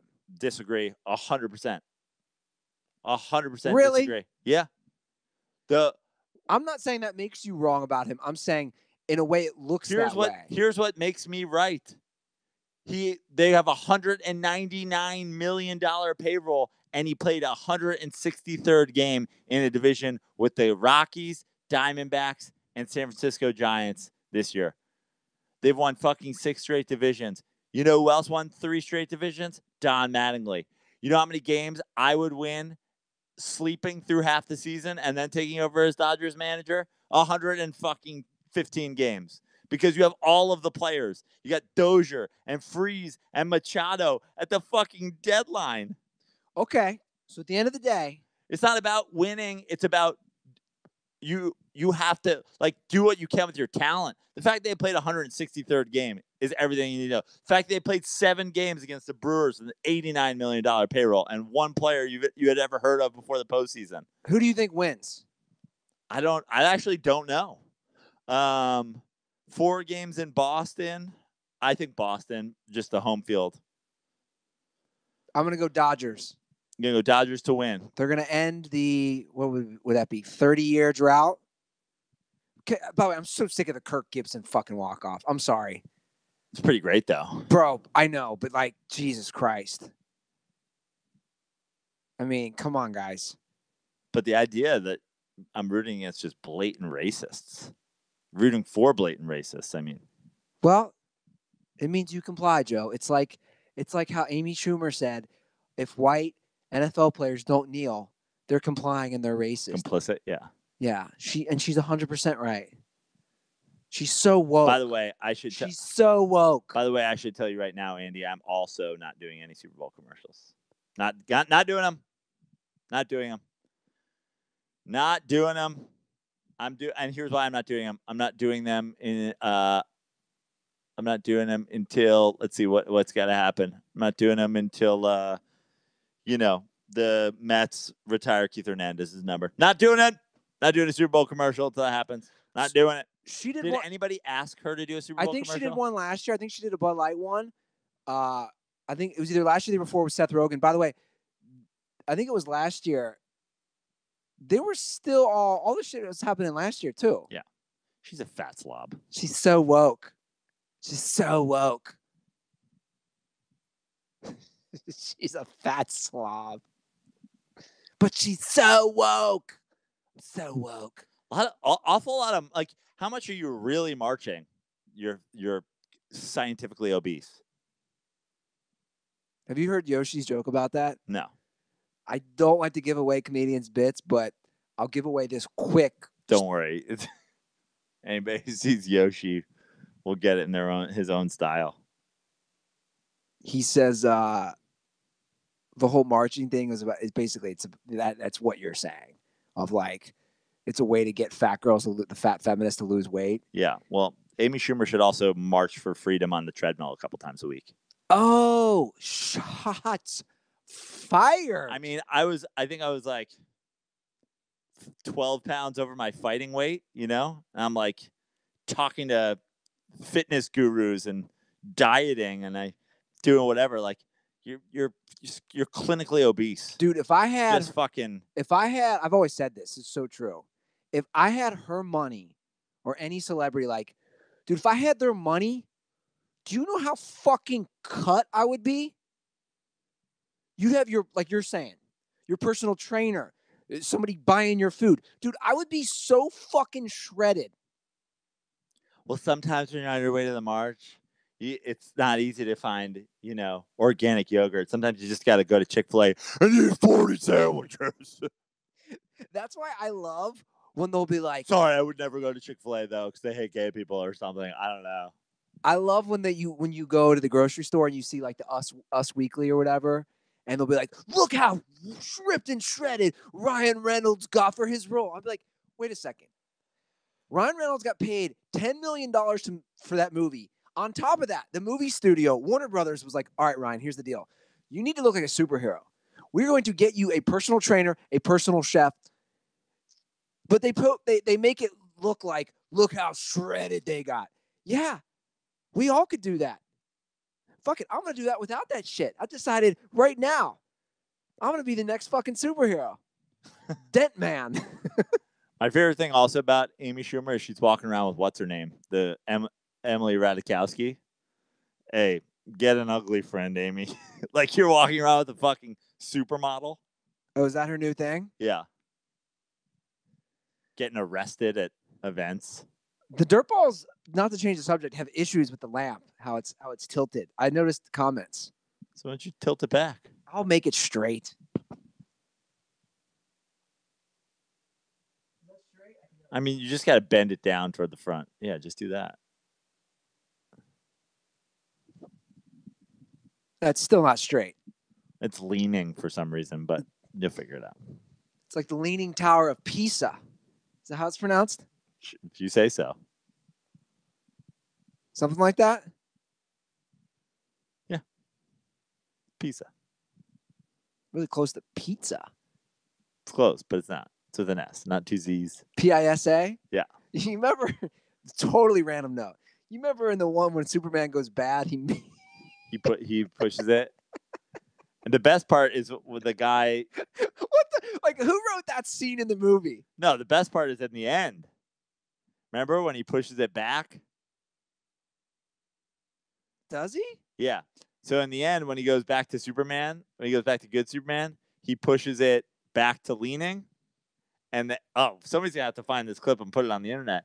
And the guy, the Italian guy who's selling little Leaning Tower of Pisas, when he's made them all now straight, he's made a bunch of them straight. Oh, you're right. And he just takes the broom and just destroys the fucking. He's so angry he just destroys the. Was that the Superman that Richard Pryor was in? 3. I believe that's 3, right? That's 2, I think, right? Because 3, the one Pryor's in is when they like trap him with the computer. Remember, it's like the computer takes him over. The woman like turns into a computer. Yeah.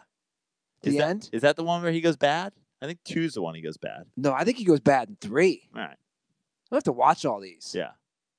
2's the one where the guys come when he kneels before Zod.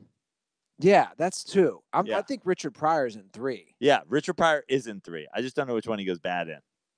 I think it's 2. They need to redo it with Tug Coker. Yeah, with the beard. I think it's Superman 3 where he goes bad. You know what? Those are good movies to go back and watch. Yeah, Richard Pryor's in 3. I said that already. Oh, and that's what I was saying. But I think he goes bad in 2. No, he goes bad in 3. This is a great segue. Evil Superman. All right. Oh, yep. Synthetic kryptonite. This is what that says on IMDb. Synthetic kryptonite laced with tar splits Superman in 2. Good Clark Kent and bad Man of Steel. And which one? That is Superman 3, which came out in 1983. And Richard Pryor skis down the side of the building.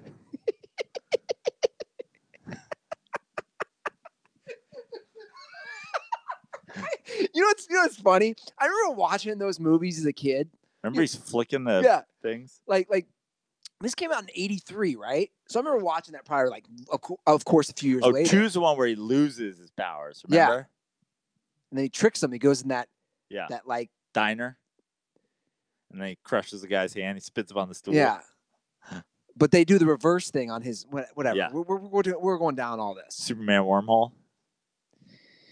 Anyway, let's move on to NBA, Joe Prano. Let's do it. Big fight last night. Yeah.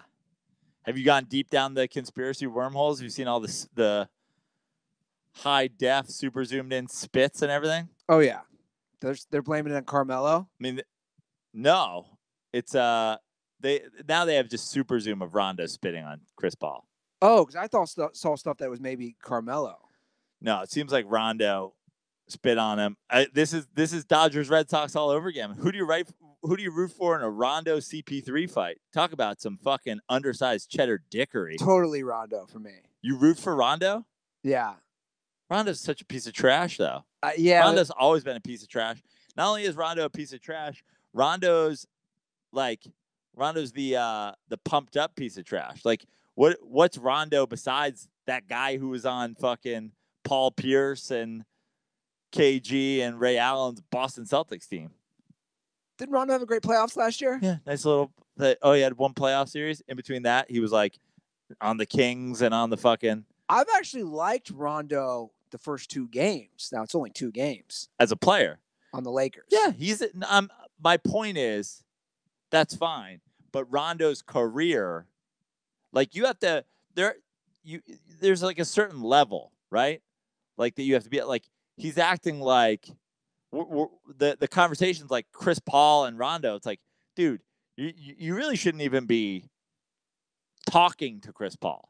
Like as far as like point guarding goes, you should be like asking him if he needs like a hand. Where was State Farm when this happened? Yeah, but like, man, who do you, like? I hate both of those dudes. I was watching it live because Chris Paul is like known to be one of the dirtiest players in the NBA, and Rondo, same thing. Like it's just 2 dirty, undersized motherfuckers. And Brandon Ingram with the running sucker punch. Yeah, coming running back into the situation. So he gets 4 games. The other guys get 2, I believe. Rondo's spitting on people, and super subtly spitting on people too, like silencer spitting on people. I love that there's fights. I mean, I love that people got punched in the face. That's what I'm saying. Like, what was where Chris Paul fucked up? That was sort of the ultimate. That was playoff Chris Paul, dude. The dude spits on you and you smush him.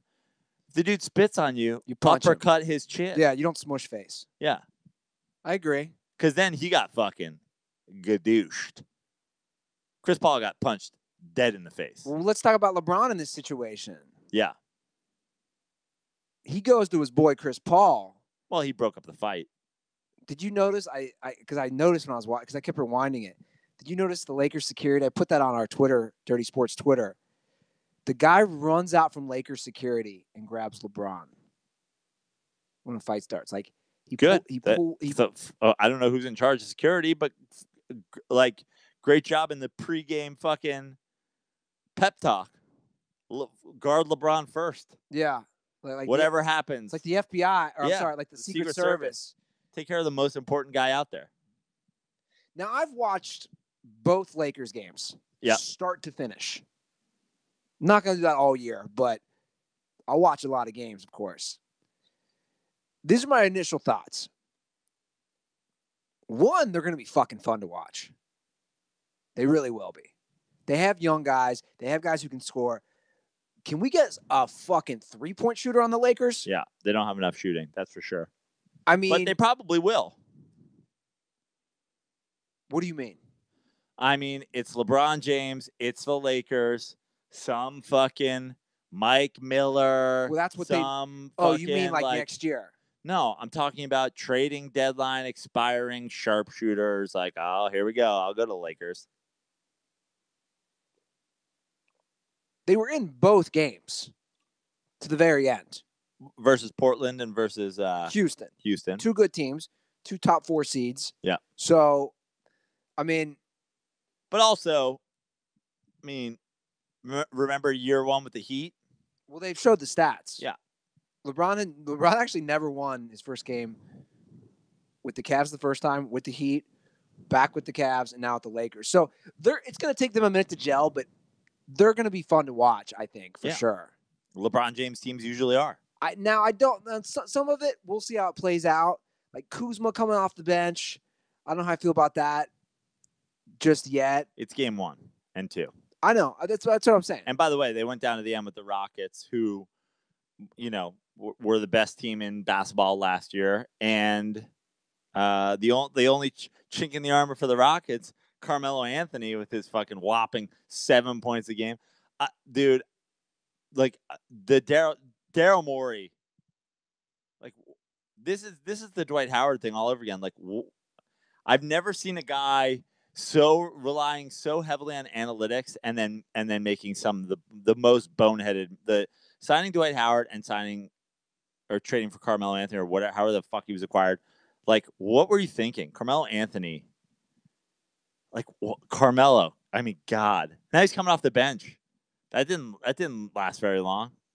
Well, that's a better spot for him. Well, it's a better spot for him not coming off the bench. Not being on the team. just being on the bench. Yeah. They'll be fun, though, like I said. If you ever want to come over here, Joey, I got that Time Warner Sportsnet. Can't wait to watch some Lakers games. Yeah. Now, the Cavs. I know you put this on the rundown yourselves. Yourself, I should say. You know, I know it's only 3 games, but the Cavs fucking suck. They fucking suck. They got boat raced by the Hawks tonight. Guess who sucks? The Hawks. What's his name? Trae Young, 35 and 11. Went off. And they scored 130 plus points. The Cavs fucking suck. Are you telling me Tyronn Lue's not a good coach, Joe Prano? I'm telling you, the Cavs suck. And they're the exact same team minus LeBron James. I hate to say it. I hate to beat a dead bush, as Andy Ruther would say. I know everybody's like, oh, we're only 3 games in the NBA season and it's already started. But the Chicago Bulls won 2 less games when Michael Jordan retired. 2. The Cleveland Cavaliers might not win 2 games. The whole fucking season. They suck. They went to the last fucking 3 NBA finals. 4? 3. 4. They went to the last 4 NBA finals. Yeah, 15 through 18. They went to the last 4 NBA finals. They fucking suck.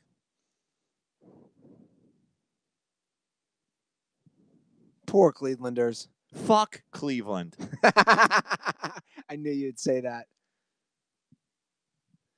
They got to deal with the Browns. They got to deal with the Cavs. They should try to get some Browns. They should see if fucking Jarvis Landry is willing to switch sports. They should see if fucking any of those guys are willing to come over and play basketball because your football team stinks. And they could use some little help on the basketball court. Just be one team. I did watch the Warriors. I watched a lot of it. The Warriors Jazz. The Friday night? Yeah, came down to the end. Warriors lost tonight. Oh, they did? The Nuggets. I didn't see that. Yep. Block at the end of the game. Yeah, man. Game-saving block. It's going to be fun. Unless you're racist, in which case no one plays defense. And these guys are so athletic, man. Did you take any backlash for the hockey rant? Yeah, from stupid people. From like hockey fucking cheddars. My thing about hockey is I don't care. Watch hockey. Good. I don't have cable. I don't have the Golf Network. I'm never going to stumble across it. So watch all the hockey you want, and I'll stay out of your fucking hockey business. Just stay the fuck out of my basketball. If you're a fucking racist trash bag that has some sort of inferiority complex because no one watches your fucking sport and no one in your sport can play a fucking another sport, stay out of my fucking NBA. Well, again, you're jumping to conclusions there. Yeah, all right. That these guys in the NHL can't play other sports. Somebody sent me it. Somebody sent me the fucking breakdown of the sizes. Chris Paul's your average hockey player. Yeah, but Chris, again, my argument would be Chris Paul couldn't play hockey. What? Because what? He grew up in the hood and doesn't know how to ice skate? There's a lot of skill to ice skating. Right, but what I'm saying to you is hold on. Go ahead. What I'm saying to you is take Chris Paul's athleticism, 6 foot, 175, the hand speed that Chris Paul has to be an every year steals leader, the foot speed that Chris Paul has to have to be 6 feet tall playing in the NBA at the highest level of point guard. Take him from age 2 and teach him to fucking skate. You don't think he has the hand speed to fucking stick handle? You don't think he has the foot speed to be a fucking skater? Kill yourself. Maybe your worst hot take yet. No, hold on. I didn't say definitely. I'm saying I don't know. I'm saying I do know. Just like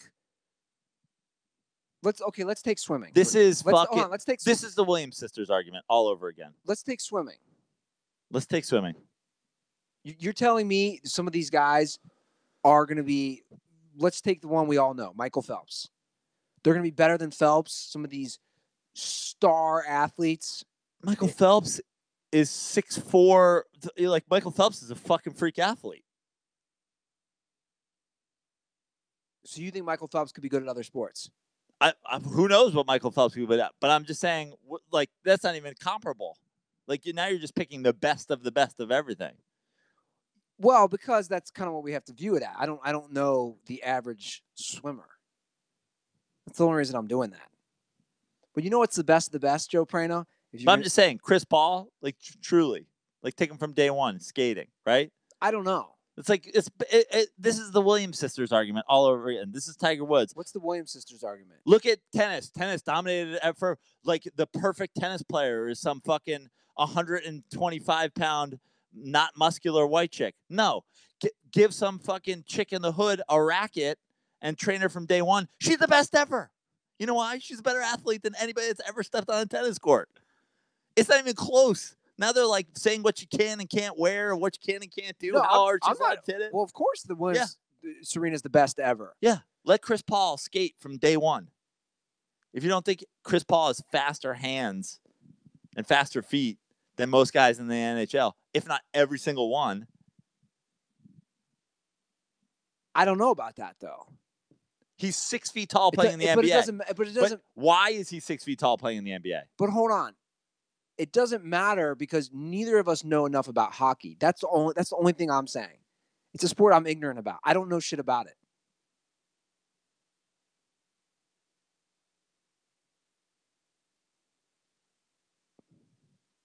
I mean, for you to be like, oh, he'd be such a great hockey player. I don't know. I'm just saying he's 6 feet tall. He's 175 pounds. He's definitely quicker in every aspect of his body than every single person in the NHL. Again, which is why he's able to even exist in the NBA. But even again, to me that's an ignorant statement. How? You saying he's quicker than any player? I'm certain of it. The reason that Chris Paul exists in the NBA is because of his freak quickness. No one's denying his quickness. So what I'm saying is he's able to play in a league where you have to, like, in the NHL, everybody's his size. But those are completely different. You're talking about they're just two completely different sports. That's all I'm saying. But I'm saying, yeah, the jumping in the NBA and the whatever in the NBA, this Chris Paul doesn't have that anyway. All he has is this and this. All he has is the hand speed that everybody says you need for hockey. You need that skilled hand speed. I think we need to bring on. He's a fucking all-time steals guy. I think we need to bring on a professional hockey player. And talk to him about what? Chris Paul? Yeah. Yeah. Let's do it. I might be able to pull some things off. Great. Let's do it. But before we do that, I want to talk about my... By the way, let's just stop talking about hockey because I don't care. And all you hockey people, stop talking ignorantly about the NBA. You don't know what the fuck you're talking about. And you're nonsensical. They don't play defense thing. Just kill yourself. You're stupid. Be white, be racist, and play a fucking sport that you probably didn't play either. Care about a sport you probably didn't play either. But at least thought about playing because you're fucking under 6 feet tall. I love getting Prano worked up. You know what else I want to talk about, Prano? How much I love the Robinhood app. You do love that app. I'm obsessed with the Robinhood app. I check it literally 3 times a day. You check it 3 times a day? Yeah. What do you love? Do you love most about it? How it's so easy to use, right? I do. I love that when I go, I open it up. I don't want to show my thing because I can't. But like when I open it up, just tells me how I'm doing right now. Like I can see my live, my day, my week, my month, my 3 months, my year. Like, I just like looking at my number go up and down. Yeah. And that's my whole portfolio together. Again, we can't divulge legally too much, but I will say we are in the crypto. We're in the crypto game. We're in the crypto game. Guys, download the Robinhood app. One of the great things about it is there's no cost, no commission fees. Unlike other brokerage firms that will charge you, they will not do that with the Robinhood app. Robinhood, listen to this, dirtballs, is giving you guys a free stock. That's right, big, bold caps, FREE, free stock like Apple, Ford, or Sprint to help build your portfolio. This is how you get that. You need to sign up at dirtysports.robinhood.com. That's dirtysports.robinhood.com. and that will be in the description of this episode. So join us in the crypto game. Tales from the crypto game. That was a terrible impersonation of the Crypt Keeper. Weird one. Yeah. You know who does the Crypt Keeper so good? Guy on Couch. Yeah. He will also be out here this week. This week's insane. Is he coming to the? He's going. He's coming for like Halloween. Well, he's coming for Packers. Oh, Packers Rams. Yeah. Wow. He'll be out here. Cutter will be out here. There'll be a white dude bonanza out here. Yeah. We'll have to get Guy on Couch on the show. Will he do it? He don't want to do it. Him and Cutter. How about they fight it out? How about you have him and Cutter? I'll take the show off. No, you can't do that. We're in prime time. You get some white people, talk some golf, talk some hockey. Yeah, wasn't I supposed to get into golf? I don't know. Were you? Well, I threw out my back, and we all know. Yeah, that's it. It's over. Donezo. No, I'm gonna get back into that. I got some things in the works. I'll tell you off air. I got some ideas for us. Some wild things I want to do. Okay. With nature and animals. All right. It's weird. Yeah. I went looking for seals the other day. Yeah, I saw that on your Instagram story. That was my tease. Yeah, you got to be careful. Seals will get you, man. Especially those marina seals. Bro, I got yelled at and everything by a big old fat black dude. He's like, "What are you doing? That's a 300-pound seal. I've been watching you the last 10 minutes. You're going out to it, taking pictures, selfies, just swimming in your little area." I was right up. It was a whole pack of them. I was stoned. I was like, whatevs. Yeah, you'll learn your lesson when those seals knocks you off your board, eats you. The seal's not going to eat me. No, but it will bite you. How much would that hurt? Well, it'll probably hurt. I mean, I've never been bitten. I've had them tug on my leash. I was not attacked, but it's not going to attack me, would it? They go after people, especially those marina ones. That's why you always see people have like stuff on the back of their boats, like buckets and like coyotes. Whatever. Yeah, like fake coyotes. Yeah, so that seals don't jump up on their boat. There are some big ones. Yeah, those are fat city. Those are basically city seals. Oh, and they live in that gross water. Yeah, it's pretty nasty. I got to bring up your tweet. We got to troll I love trolling the WNBA. I mean, the responses from some people that I got on that one. That wasn't even a tweet. That was just a reply to somebody. That was a reply to our boy Russian Alex. I know. That's probably the biggest response you've ever gotten from just a reply, right? Yeah. Dude, you're at 645 likes on a reply. Yeah. So a WNBA player responded to the G League giving out select $125,000 contracts. She quote tweets that and writes this. But low-key, the real question here is, with this being more than the WNBA max salary, would women be allowed to hoop in the G League? Because I think some of us could hang, asking for a friend. So basically, she's mad that the select G League player is going to make $125K, and that's more than the maximum a WNBA player can make. Here's the simple thing, and it's fucking so stupid that these girls fucking tweet about this shit and talk about it and don't fucking know it. There's no fucking rule that says they can't be in the NBA. There's no rule that says they can't be in the G League. There has been 2 women drafted by the NBA. One of them, the draft was voided because they said it was the league basically ruled that it was a fucking PR stunt. And the second girl declined to play probably because she knew she was going to get fucking dunked on. And also turns out she was pregnant. So there's no rule that says... Was Sean Kemp the father?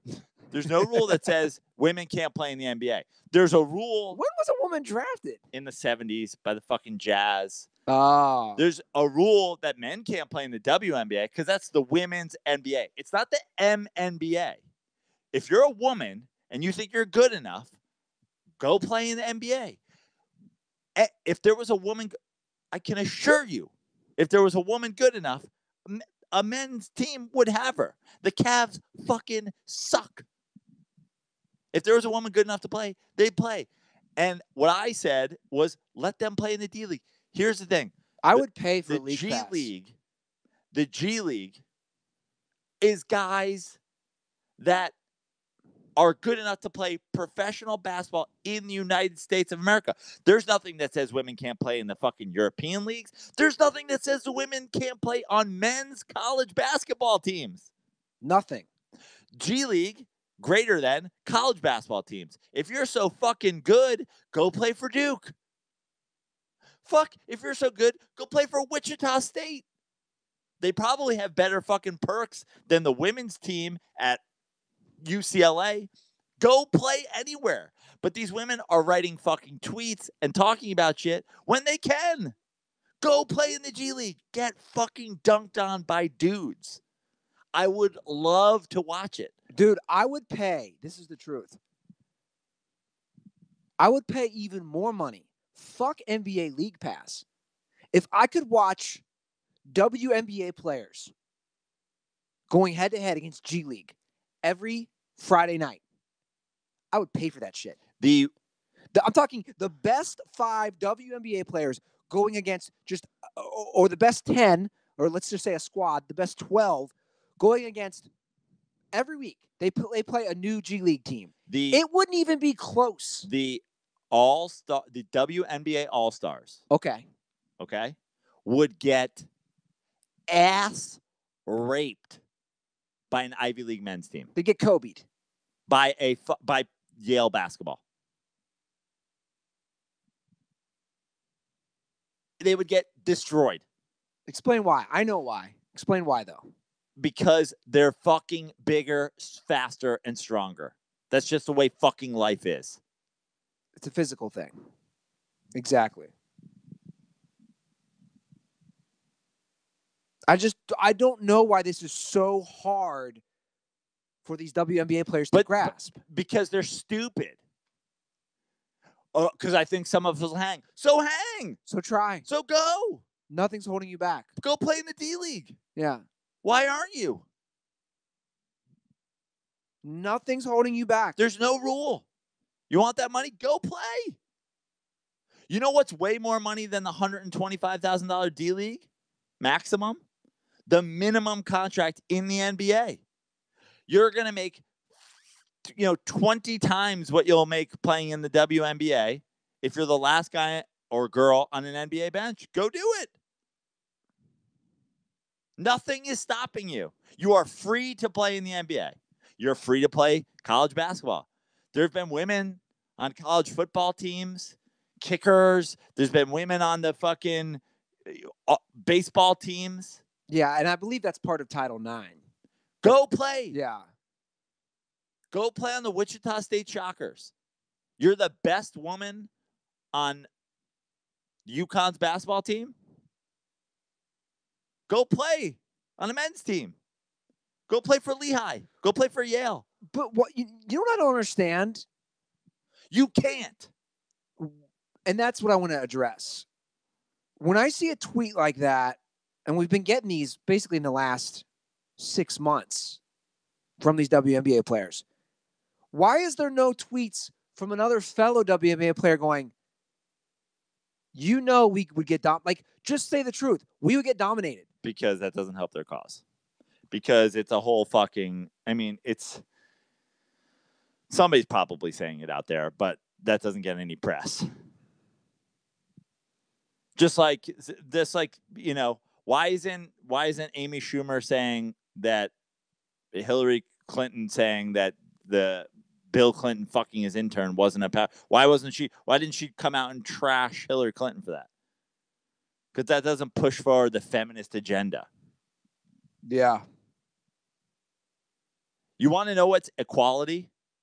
Not women getting paid in a league that makes 1/1,000,000th what the NBA does, equivalent money to the NBA. That's not equality. What's equality is saying that WNBA is open to everyone. Men, women, trans people. That's why they should get rid of the fucking one and done rule.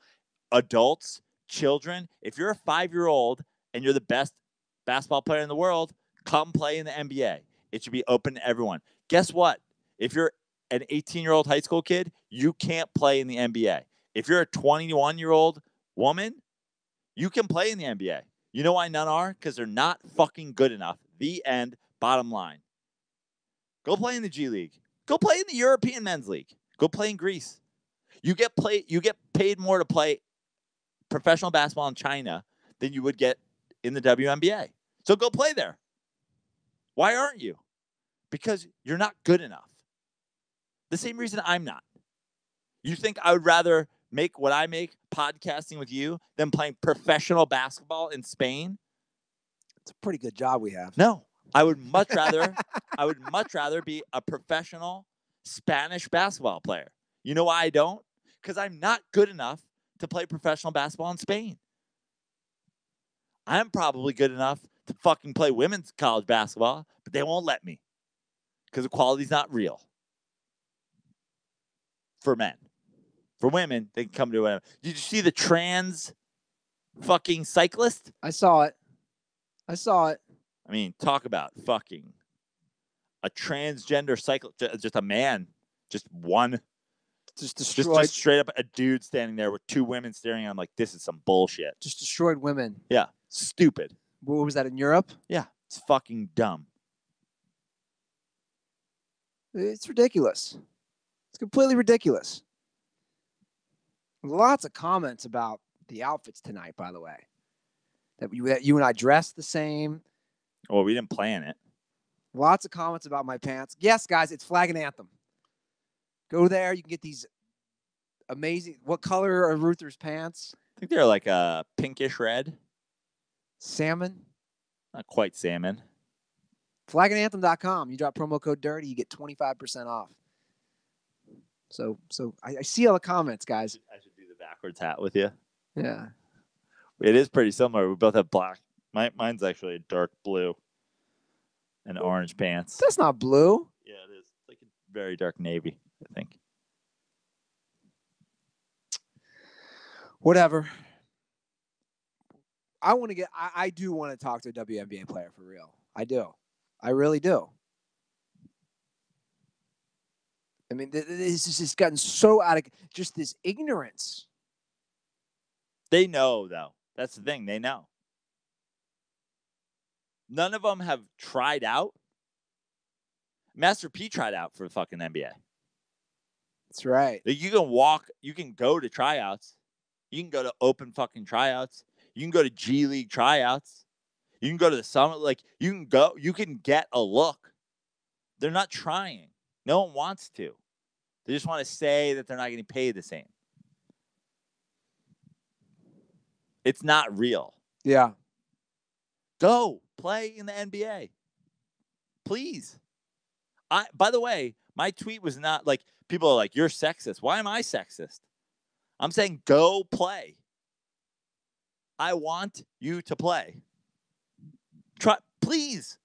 I'm begging you, try out. End this once and for all. I told you, I would pay for the WNBA G League Pass. I would love to watch that shit. And by the way, it's not sexist, because you know what else I'd love to watch? I'd love to watch the quote-unquote 10 best guys from Venice Beach thinking they could compete against the G League stars. Yeah. I'd pay to watch that too. Yeah. Because I want to see the 10 idiots out here in Venice Beach who bitch and moan about every foul call getting dunked on by G League players. I like to see people get dunked on. Yeah. I would pay for that shit. Has nothing to do with gender. Who doesn't like seeing facials? Just go, ladies. Like, quit bitching and fucking do it already. Anything else you want to add to this show? No, I think we're good. We're good to go. That is the episode. Subscribe on YouTube, SoundCloud, iTunes. Drop a review, a rating. It takes 2 seconds. See my boy live over here. Yeah, I want to shout out I do want to give a quick shout out, but let me pull it up. Keep doing the rest of your plugs. All right. You guys can follow me and my amazing red, pinkish flag and anthem pants at Andy Ruther on Twitter and Instagram. Shout out to Stephen Party, who came to the show in Encinitas. That was dope. It was good to see a dirt ball down in Encinitas. Shout out, I can't find his name, to the dude who came down in San Diego last week. So yeah, good. Thanks for coming down to San Diego. And if you are in Southern California and you're not in San Diego, go to joeprano.com. Come see the November 4th show at the Comedy Store. Save the Waves. I've said that a couple times. I won't beat it into the ground again. But if you're in SoCal, come to that one. And one other shout out, Andy. Sorry, While you're doing that, if you guys know how to fix a 2000 Toyota Corolla, I think my alternator's out. I'm not going to have the car much longer because you guys are going to be having a dirtball sit-in in it. But give me a shout out on Twitter or Instagram. And another shout out, Chase Marston. He dropped me this message the other day since we're going to Notre Dame down in San Diego.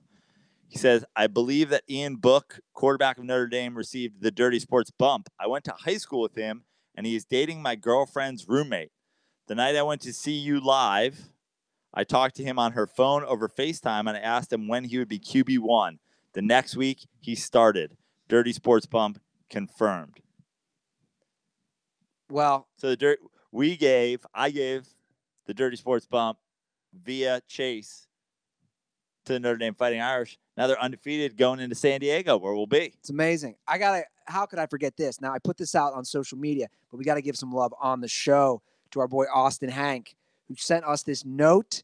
Andy and Joe, now Bill Walton can make guest appearances on the show live. Oh, thanks amazing. for all you do and keep up the good work. So now, when you do Bill, I don't know. I don't even know what you mean when I do Bill, but this is cool. If he's ever here, if he ever calls in, yeah, put that up. Looks like he got that, I assume, at a Spurs game. Is that where he got it? Because he's a Spurs fan. Got it. So thank you, Austin, Roll for that. Down. All right, guys, that is our show. Anything else? No, that's it. That's definitely going to have to go in here somewhere. Yeah, I was going to say that's going to have to go in. All right, Dirtballs, thanks for listening. Give us some love on social media and iTunes. And most rate, review, subscribe, donate to the Patreon. Perfect. Patreon.com/Dirty Sports. Everything's going to be all set up. I got everything fixed, just so you guys know real quick. The second TV is going in Tuesday. I got a brand new modem. Everything seems to be working good right now. And we'll do some live broadcast for some games coming up. So help us out. Support the cause. All right, guys. Thanks for listening. And most importantly, don't forget, condoms are for pussies.